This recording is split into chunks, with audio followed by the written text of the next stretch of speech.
আমি মির্জা ফখরুল ইসলাম আলমগীর সশ্রদ্ধ চিত্তে শপথ বা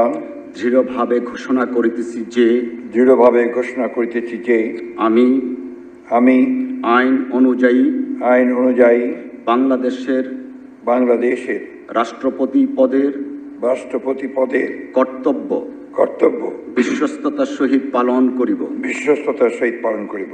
আমি বাংলাদেশের প্রতি অকৃত্রিম বিশ্বাস ও আনুগত্য পোষণ করিব। আমি সংবিধানের রক্ষণ সমর্থন ও নিরাপত্তা বিধান করিব এবং আমি ভীতি বা অনুগ্রহ অনুরাগ বা বিরাগের বশবর্তী না হইয়া সকলের প্রতি আইন অনুযায়ী যথাবিহিত আচরণ করিব।